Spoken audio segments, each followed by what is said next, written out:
Hello friends, வணக்கம். இன்றைக்கி நம்ம திண்டுக்கல் பிரியாணி எப்படி பண்ணுறதுன்னு பார்க்கலாம்.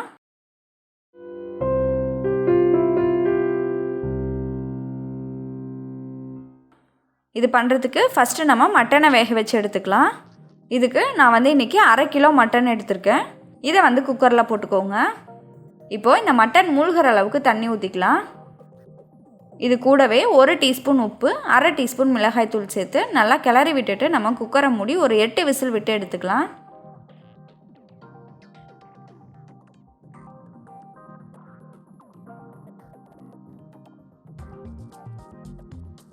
அடுத்ததான் நம்ம இந்த திண்டுக்கல் பிரியாணிக்கு ஒரு மசாலா ரெடி பண்ணிக்கலாம்.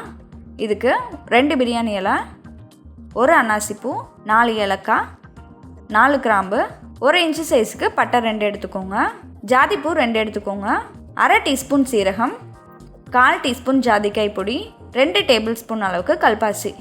இது எல்லாத்தையும் நம்ம மிக்ஸி ஜாரில் சேர்த்து பவுடர் பண்ணி எடுத்துக்கலாம்.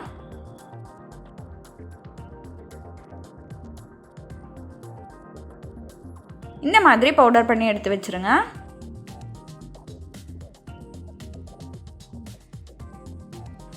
அடுத்ததான் நம்ம இந்த மிக்ஸி ஜாரில் 20 சின்ன வெங்காயம், 50 கிராம் பூண்டு, 30 கிராம் இஞ்சி, 4 பச்சை மிளகாய் இது எல்லாத்தையும் சேர்த்து நல்லா அரைச்சி எடுத்துக்கலாம். இந்த மாதிரி நல்லா அரைச்சி எடுத்து வச்சுருங்க.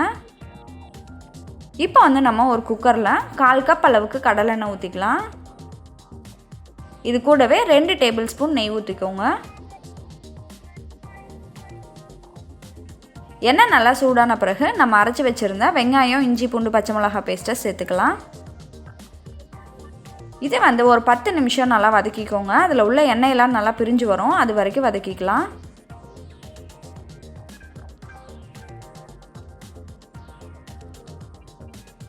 இப்போ பாருங்கள், எண்ணெய் நல்லா பிரிஞ்சு வந்துருச்சு. இது கூட அரைச்சி வச்சுருந்த மசாலா பவுடரை சேர்த்துக்கோங்க. இப்போது இதை நல்லா கிளறி விட்டுக்கோங்க.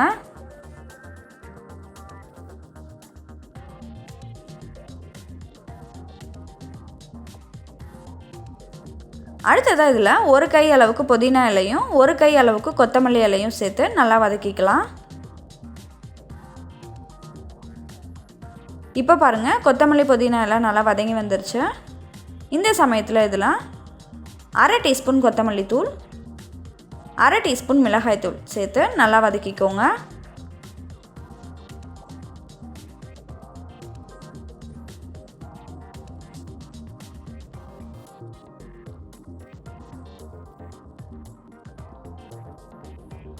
இப்போ பாருங்கள், இந்த மசாலாவிலேருந்து எண்ணெய் நல்லா பிரிஞ்சு வந்திருக்கு. இப்போது வேக வச்சுருக்க மட்டனை சேர்த்து நல்லா வதக்கிக்கோங்க. இது கூடவே 1/4 கப் அளவுக்கு தயிரையும் சேர்த்து நல்லா கிளறி விட்டுக்கோங்க.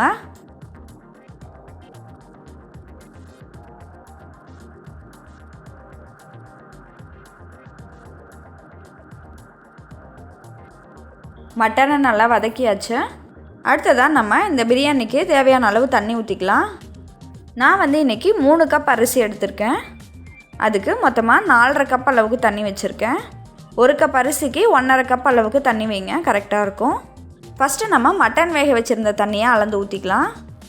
மட்டன் வேக வச்சுருந்த தண்ணி பார்த்திங்கன்னா 2 கப் அளவுக்கு இருக்குது. இதை சேர்த்துக்கலாம். அடுத்ததாக 1 கப் அளவுக்கு அரிசி ஊற வச்சுருந்த தண்ணியை சேர்த்துக்கலாம். அடுத்ததாக 1.5 கப் அளவுக்கு நார்மல் வாட்டர் ஊற்றிருக்கேன்.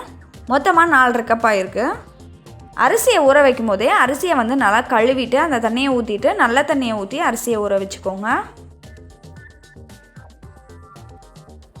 இப்போது இந்த தண்ணி நல்லா கொதித்து வரட்டும். இப்போது இந்த பிரியாணிக்கு 1/2 டேபிள் ஸ்பூன் அளவுக்கு உப்பு சேர்த்துக்கோங்க. இப்போ பாருங்கள், தண்ணி நல்லா கொதிச்சிட்ருக்கு. இந்த சமயத்தில் நம்ம ஊற வச்சுருந்த அரிசியை சேர்த்துக்கலாம். இந்த திண்டுக்கல் பிரியாணிக்கு சீரக சம்பா அரிசி எடுத்துக்கோங்க. அது ரொம்ப நல்லா டேஸ்ட்டாக இருக்கும்.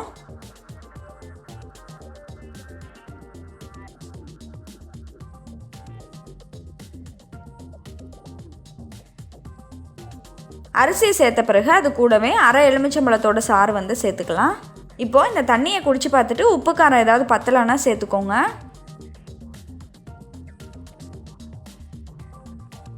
இதை அப்பப்போ கொஞ்சம் நல்லா கிளறி விட்டுக்கோங்க.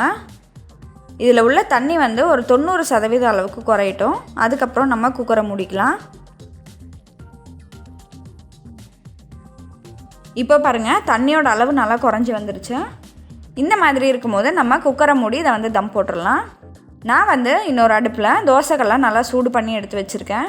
இதுக்கு மேலே நம்ம ரெடி பண்ணி வச்சுருக்க பிரியாணி வச்சிடலாம். இந்த சமயத்தில் அடுப்பை வந்து சிம்மில் வச்சுருங்க. சிம்லையே ஒரு 12 நிமிஷம் இருக்கட்டும். கரெக்டாக டைம் பார்த்து ஆஃப் பண்ணிடுங்க. 12 நிமிஷத்துக்கு அப்புறம் அடுப்பை ஆஃப் பண்ணிவிட்டு ஒரு 20 நிமிஷம் அது வந்து அப்படியே இருக்கட்டும். 20 நிமிஷத்துக்கு அப்புறமேட்டு நம்ம வந்து குக்கரை ஓப்பன் பண்ணி பார்க்கலாம்.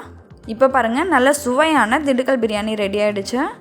இதை கண்டிப்பாக நீங்களும் உங்கள் வீட்டில் ட்ரை பண்ணி பாருங்கள். ட்ரை பண்ணி பார்த்துட்டு உங்களோட ஃபீட்பேக்கை கமெண்ட்டில் சொல்லுங்கள். நன்றி.